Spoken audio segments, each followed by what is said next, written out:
बिस्मिल्लाहिर्रहमानिर्रहीम अस्सलामु अलैकुम रहमतुल्लाह। पीपल्स पार्टी को जो धमकी मिली है वो इतनी बड़ी धमकी है कि आपने अब 28वीं आईनी तरमीम के ऊपर वोट करना है, सपोर्ट करना है और 18वीं तरमीम को ख़त्म करना है, वरना आप फिर तैयार हो जाए जेल जाने के लिए। अगर आसिफ अली जरदारी को इस्तिस्ना मिल गया है तो ठीक है, इनकी पीपल्स पार्टी की लीडरशिप के पास तो इस्तिस्ना नहीं है, या बिलावल भुट्टो के पास जो बड़ी बढ़ के मारता है, बड़े यहाँ पर शोला बयानी करता है और धमकियाँ देता है और ललकारता है और कहता है कि किसी का बाप भी 18वीं तरमीम के साथ छेड़छाड़ नहीं कर सकता, तो ठीक है, फिर उसको बता देंगे, उसको भी बता देंगे और उसके बाप को भी बता देंगे। ये तो पीपल्स पार्टी को पैगाम दे दिया गया कि आपने बंदे के पुत्र बन के 28वीं तरमीम के ऊपर साइन करना, अंगूठे लगाने हैं, दस्तखत करने हैं। इधर नून लीग को भी पैगाम दे दिया गया है। और नून लीग को, असल में नून लीग का स्टेक क्या, देखिए 18वीं तरमीम के अंदर पीपल्स पार्टी का बहुत बड़ा स्टेक है, क्योंकि इनकी जो गवर्नमेंट है वो सिंध के अंदर मौजूद है। अब वो कई सालों से, साल से, तकरीबन इस टाइम 20 साल होने को है, 20 साल, 2007 से आज तकरीबन को 18 साल हो चुके हैं कि सिंध के अंदर पीपल्स पार्टी की गवर्नमेंट चली आ रही है। एक दिन का भी गैप नहीं है, एक दिन का भी। निगरान सेटअप आता है, वो भी उनका, इदारे उनके, जजेस उनके, वहाँ पर सब कुछ पीपल्स पार्टी का है, जिसकी वजह से पीपल्स पार्टी को ये ख़तरा महसूस होता है कि अगर 18वीं तरमीम ख़त्म की गई, रिवर्स की गई, रोल बैक की गई, तो इससे हमारा जो इक़्तिदार है सिंध के अंदर, या जो वजारतें यहाँ पर मौजूद हैं, वो अगर वापस चली जाती हैं या NFC का शेयर कम हो जाता है, तो हम तो बिल्कुल ज़ीरो हो जाएंगे, हम तो फट्टे पे आ जाएंगे, हम तो, हमारी जो हालत है वो बड़ी पतली हो जाएगी। पैसा, ठेके, लूट मार और जो माल पानी है वो सारा कुछ ख़त्म हो जाएगा। तो पीपल्स पार्टी का ये स्टेक है। लेकिन नून लीग का स्टेक क्या? नून लीग का स्टेक ये है कि नून लीग को बता दिया गया कि 28वीं आईनी तरमीम के ऊपर आपने दस्तखत करने हैं, वरना वफाक के अंदर आपकी गवर्नमेंट फारिग। ये इनको कह दिया गया कि वफाक के अंदर फिर आपकी गवर्नमेंट नहीं रहेगी, वफाक के अंदर फिर आपकी हुकूमत नहीं रहेगी। ये जो शहबाज शरीफ वहाँ पर बैठा हुआ है फॉर्म 47 के ऊपर जाली गवर्नमेंट के साथ, जाली मैंडेट के साथ, वो भी नहीं रह सकेगा। फिर आप अपने आप को फारिग समझें, फिर आप जाने की तैयारी करें, क्योंकि नून लीग को इस बात की परवाह नहीं कि पंजाब के अंदर कुछ है या नहीं है।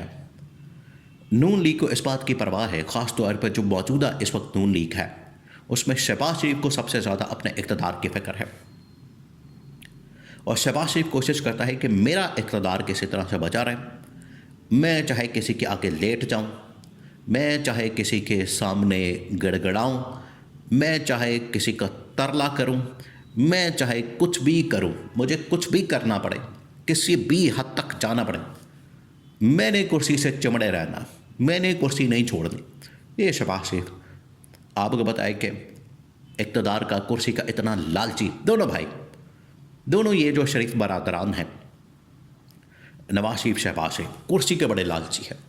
तो ये शहबाज शरीफ को क्योंकि अब वज़ारत उस्मा की कुर्सी मिली है मुसलसल दूसरी टर्म, तो वो तो इसको छोड़ने के लिए तैयार नहीं। और सबसे बड़ी जो धमकी दी जाती है शहबाज शरीफ को, इनके गवर्नमेंट को, क्योंकि ये वफाकी मामला है, कौमी असम्बली के अंदर तरमीम आनी है, वहाँ से ये तरमीम पास होनी है, इस वजह से शहबाज शरीफ को ये कन्वे किया गया कि आपने हर हाल में सपोर्ट करना है, अगर आपने ना किया तो फिर आपके गवर्नमेंट फारिग। अब ये दोनों फंस गए। नून लीग अब अपनी दौड़ लगा रही है और पीपल्स पार्टी अपनी दौड़ लगा रही है। पीपल्स पार्टी चाहती है कि ठीक है, हमें पंजाब के अंदर थोड़ा बहुत शेयर मिल जाए, आज़ाद कश्मीर के अंदर हमें गवर्नमेंट मिल जाए, गिलगित बल्तिस्तान के अंदर गवर्नमेंट मिल जाए, बलूचिस्तान के अंदर हमारा शेयर बढ़ा दिया जाए। यानी पीपल्स पार्टी इस तरह से अपनी डील एक्सपैंड कर रही है, अपना शेयर एक्सपैंड कर रही है कि ठीक है, माल पानी इधर से नहीं आता तो उधर से आ जाए, अगर मुझे यहाँ से कोई फ़ायदा नहीं मिलता तो मुझे उधर से मिल जाए। यानी कुछ माल पानी सिंध से मिल जाए, कुछ आज़ाद कश्मीर से मिल जाए, कुछ गिलगित बल्तिस्तान से मिल जाए और कुछ बलूचिस्तान से मिल जाए, तो इस तरह से मेरा पूरा ख़र्चा पानी निकल आएगा। लेकिन शहबाज शरीफ का सिर्फ फोकस ये है कि मैं वज़ारत उस्मा की सीट के ऊपर बैठा रहूँ, मुझे कोई इससे ना चले। लेकिन अब ख़तरा तो बढ़ गया, ये दूसरी धमकी आ गई है, दूसरा पैगाम। आप ज़रा इमेजिन करें, ऑलरेडी नून लीग को ये पैगाम मिल चुका है, ऑलरेडी नून लीग को ये मैसेज पहुंच गया है कि आप तैयारी करें इस हवाले से कि जो इस वक्त इस्टेब्लिशमेंट के पास प्लान मौजूद है, इस्टेब्लिशमेंट के पास जो इस हवाले से प्लान है कि ये नालायक, नाअहल और करप्ट किस्म की गवर्नमेंट नून लीग लीडरशिप का पीना नहीं चल सकती। गवर्नेंस के निज़ाम के ऊपर देखिए, अब तो IMF ने भी इसकी तस्दीक कर दी है। IMF ने बाकायदा तौर पर पाकिस्तान को, पाकिस्तान के इस्टेब्लिशमेंट को कन्वे कर दिया कि पाकिस्तान में जो गवर्नेंस का असल मसला है, यहाँ पर इदारे काम नहीं करते, इदारों के ऊपर बैठे हुए शख्सियात काम नहीं करते, निज़ाम डिलीवर नहीं करता। यहाँ पर कुछ भी करके देख लें आप, निज़ाम डिलीवर नहीं कर पाता। उन्होंने कहा कि सबसे बड़ी जो रुकावट है ये काबीना के अंदर बैठे हुए, गवर्नमेंट के अंदर बैठे हुए नालायक, नाअहल और करप्ट हुक्मरान है। कैटेगोरिकली बता दिया। इसके पीछे क्या बचता है? अब ये किसी पाकिस्तानी ने रिपोर्ट तो नहीं दी, ये इमरान खान ने रिपोर्ट तो नहीं दी, ये PTI वालों ने रिपोर्ट तैयार तो नहीं की, ये पाकिस्तान में किसी ऑपोजिशन जमात ने रिपोर्ट तैयार तो नहीं की, ये IMF ने तैयार की। IMF एक इंटरनेशनल इदारा, और जिसके दर पे ये जाते हैं तो उसको तो किसी का भार नहीं, ना वो किसी की हिमायत करता है, ना वो किसी की मुखालफत करता है। तो उसने स्ट्रेट वे मेरिट के ऊपर रिपोर्ट तैयार करके उनके मुंह पर मारी है कि ये है आपकी टोटल औकात।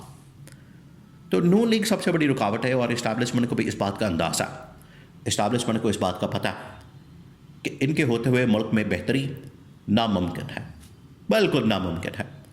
इस वजह से पहला जो पैगाम इनको पहुंचा वो तो प्लान मौजूद है कि हमने किसी तरह से तब्दीली करनी है, इस गवर्नमेंट को घर भेजना। नंबर 2, अब ये जो तरमीम है इसके ऊपर साइन अंगूठे करवाने हैं, और साइन अंगूठे करवाने के बाद जो वफाक के अंदर 28वीं तरमीम हो जाएगी, उसके बाद मुकम्मल कंट्रोल इस्टेब्लिशमेंट के हाथ में चला जाएगा।